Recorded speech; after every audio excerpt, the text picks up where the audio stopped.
School میں periodically ہمیں picnic پر لے جایا جاتا تھا، مختلف ڈیبیٹس کے پروگرام ہوا کرتے تھے، وہ اب سب ختم ہو گئے۔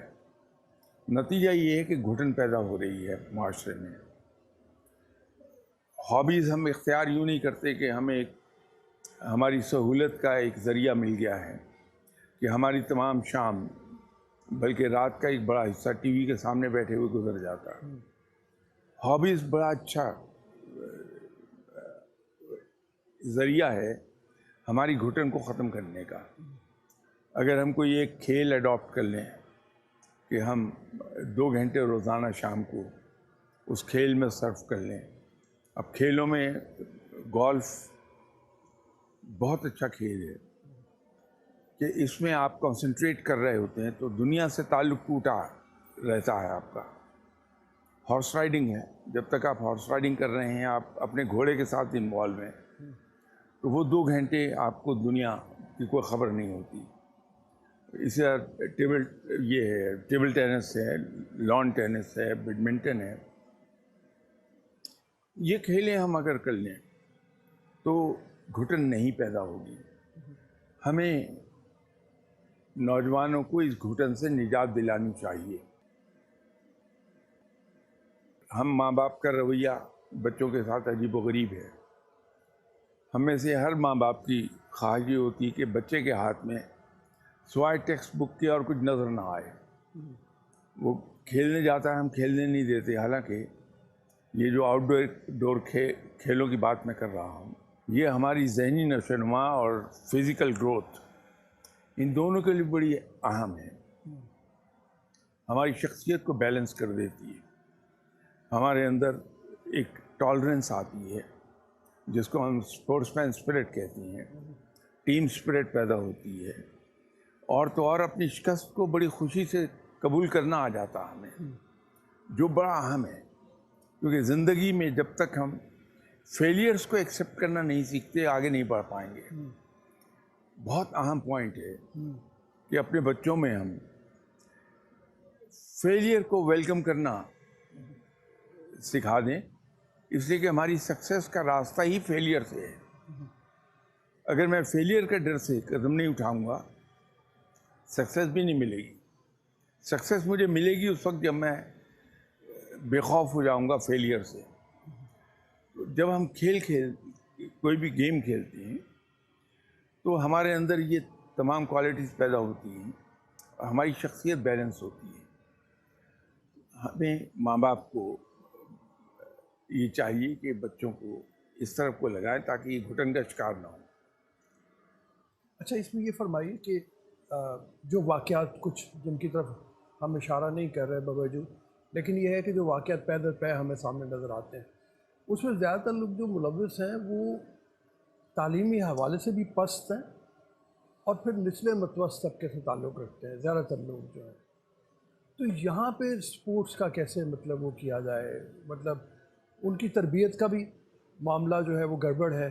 اگر گئے بھی اسکول سے ڈراپ آؤٹ ہوں گے، میرے خیال میں بھاگ گئے ہوں گے اسکولوں سے، تو ان کے لیے کیا ریکمینڈ کیجیے گا؟ یہ جو میں آپ سے عرض کر رہا تھا، یہ فیکٹر زیادہ تر آپ کو ملیں گے ہی اس طبقے میں جو فائنینشلی لیس فارچونیٹ ہیں یا لوور مڈل کلاس ہیں، وہاں آپ کو اس قسم کے رویے زیادہ ملیں گے۔ میں یہ نہیں کہتا کہ middle class and upper middle class یا اس سے اوپر کی کلاس وہاں نہیں ہے، وہاں ہیں، لیکن وہاں گھٹن کم ہے۔ ان کے پاس اور ذرائع بہت ہیں، جو فائنینشلی وہ بڑے ایفلوئنٹ ہیں، وہ اس کے زور پر کوئی نہ کوئی راستہ اپنا بنا لیتے ہیں۔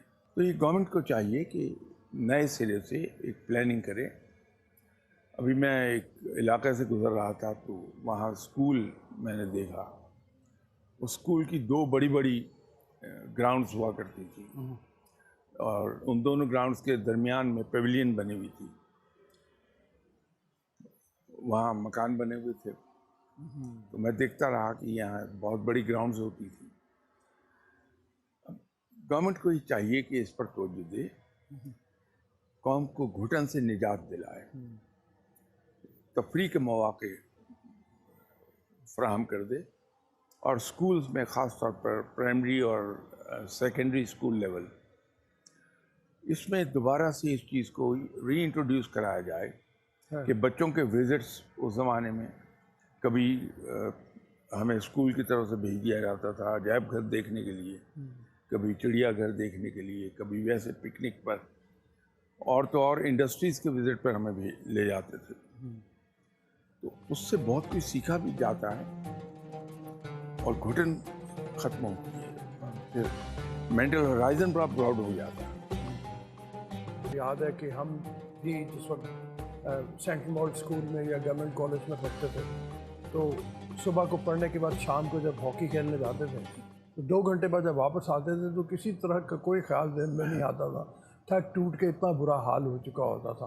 اور اب یہ ہے کہ وہ پہلے تو جیسے منیر نیازی کی ہے کہ چھوٹا سا ایک گاؤں تھا جس میں دیے تھے کم اور بہت اندھیرا، شجر بہت تھے تھوڑے گھر تھے جن کو تھا دوری نے گھیرا. تو اس زمانے میں تو یہ تھا نا، گھر تھوڑے سے درخت زیادہ تھے اور کھیلنے کے میدان بہت زیادہ تھے. اب جیسے آپ نے فرمایا بالکل گھٹن کی بنیادی وجہ یہی بن گئی ہے کہ میدان ہے ہی نہیں. اسکول ہیں تو جہاں پہ ہم پورے اسکول میں 300 بچہ ہوتا تھا اب وہ ایک کلاس میں 150 بچہ ہوتا ہے. تو وہ مواقع بہت کم ہو گئے ہیں بالکل، وہ مطلب اس حوالے سے دیکھا جائے تو. اچھا، اس حوالے سے کیا ساری ذمہ داری مطلب اس حوالے سے والدین پہ نہیں آ جاتی کہ